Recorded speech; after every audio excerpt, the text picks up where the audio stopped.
Zvachim Daf Tzadiké résumé. Un habit qui a été touché par une goutte de sang de la khatat, il doit donc être lavé dans la zara. S'il est sorti de la zara, il faut le re-rentrer dans la zara pour le laver à l'intérieur. S'il est devenu tamé à l'extérieur, il faut le déchirer de manière à ce qu'il ne s'appelle plus, de manière à ce que sa touma, elle saute, et après on peut le rentrer, et après il faut le remettre dans la zara de manière à le laver. On verra dans la Gemara que quand on le déchire, eh bien, il faut laisser un certain minimum d'habits, c'est-à-dire ne pas le déchirer jusqu'au bout de manière à ce qu'il s'appelle encore beged, encore un habit, puisque la Torah dit qu'il faut laver le beged, l'habit. Donc si on le déchire totalement, c'est plus un habit. C'est pour ça qu'il faut le déchirer en laissant un petit peu. Et dans ce cas-là, minatora, ça s'appelle encore beged, malgré que mais d'autre part, la touma, elle a déjà sauté. Malgré que Midra Banan, on considère que la Touma est encore là, mais c'est suffisant de dire que Midoraita la Touma a déjà sauté pour permettre de le remettre dans la Zara et le laver. De même, pour une casserole en argile dans laquelle on a cuit des korbanot, des kodashim, et donc les parois de la casserole ont avalé du goût du korban, et donc il faut casser la casserole. Il faut la casser parce que après un jour et une nuit, le korban, les kochim qui sont avalés dans la casserole, ils deviennent notar. Et donc, il faut casser la casserole. Si elle est sortie de la zara, on la remet dans la zara pour la casser. Si c'est devenu tamé, il faut lui faire un petit trou de manière à ce que la touma s'en aille. Et puis après, on doit la remettre dans la zara pour la casser davantage. De même pour une marmite de cuivre, dans laquelle on a cuit des korbanot, des kodashim. Elle aussi, sa halakha est que ça doit être lavé, frotté dans la zara. Ça doit être bien lavé dans la zara. Si c'est sorti, on la remet dans la zara. Si c'est devenu tamé à l'extérieur, il faut l'abîmer de manière à ce que la touma s'en aille. Et ensuite réparer un petit peu la marmite de manière à ce que ça s'appelle encore un kli. Et puis le remettre dans la zara pour la laver dans la zara à l'intérieur. Maintenant, la Gemara se pose la question, le me'il du Kohen Gadol, c'est un habit du Kohen Gadol la Torah elle dit, on n'a pas le droit de le déchirer. Alors là, on a un problème. S'il y a une goutte de sang de khatat qui a touché ce me'il, qu'est-ce qu'on fait? Il faut laver dans la zara.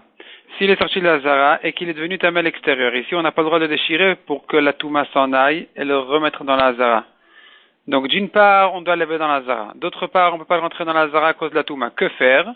Réponse, il faut rentrer un tout petit peu de ce me'il-là, moins que 3 sur 3 doigts, donc une taille qui fait toute petite, un tout petit morceau du me'il, de manière à ce que ça ne s'appelle pas un habit qui est mekabel touma à l'intérieur de la zara, et comme ça on le lave dans la zara, mais pas le rentrer plus que ça, parce que c'est tamé.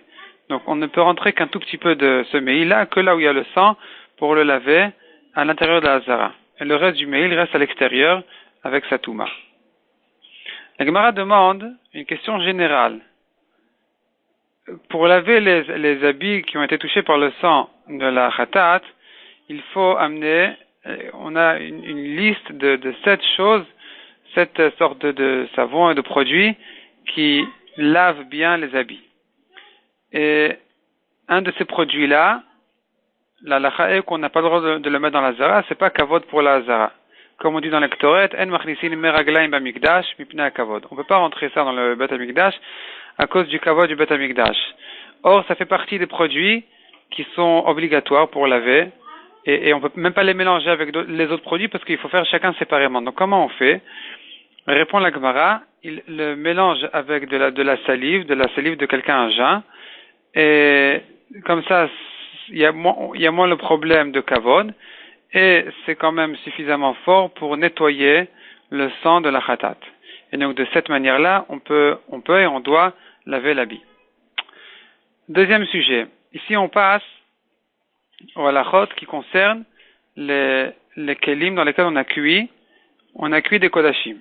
Donc aussi bien si on a cuit que si on a versé dans une marmite ou un keli, on a versé de la sauce bouillante de la khatat ou d'un autre korban, non seulement des Kodesh Kodashim, mais même des Kodashim Kalim, qui ont un second degré de Kedusha dans les Korbanot, eh bien, il faut laver la marmite dans la Hazara. Selon Rabbi Shimon, seuls les Kodesh Kodashim qui ont été cuits dans cette marmite, ils nécessitent de laver la marmite. Mais des Kodashim Kalim, il n'y a pas besoin. Il n'y a pas besoin de laver la marmite. La Gemara demande quel est le dit dans un cas où on a cuit, mais on sait qu'il n'y a rien qui a été avalé dans les parois du kli. Par exemple, celui qui prend une broche et il met au four, de la viande, de korban, et donc la sauce de la viande, elle va directement sur les braises, ça touche pas le four lui-même. Et ici, d'un côté, il y a une cuisson, d'un autre côté, il n'y a rien qui a été avalé dans le keli. Est-ce qu'ici aussi la Torah exige de casser le kli si c'est en argile ou pas? La Gemara reste en safek. La Gemara essaye de prouver, finalement la Gemara le repousse, donc ça reste en safek. La Gemara ramène encore la halacha qui dit, celui qui a mis de la graisse au four pour donner du goût à ce qu'il va cuire là-bas, et après il a cuit du pain. Il a cuit du pain, donc le pain il est bessari. On n'a pas le droit de le manger non seulement avec du lait, même avec de la viande et même avec du sel ou tout seul. On n'a pas le droit de manger ce pain-là de peur qu'il en arrive à le manger avec du lait. Et vient le Rabba Bar Ilai et il dit qu'on n'a pas le droit de manger n'importe quel pain qui va être cuit dans ce four à tout jamais. Il n'y a pas de manière de rendre le four kasher. Et la Gemara objecte que dès qu'on allume le four, dès qu'on fait du feu au four, eh bien ça enlève tout le goût de viande qui a été avalé dans le four. Et après, le pain qui va être cuit là-bas, il est permis, il n'y a pas de raison d'interdire. Effectivement, le Gemara reste avec cette maskana, en objectant l'avis qui a dit qu'il n'y a pas de manière de rendre kasher le four. Et donc, effectivement, on peut rendre kasher le four de cette manière-là, en allumant le four de l'intérieur.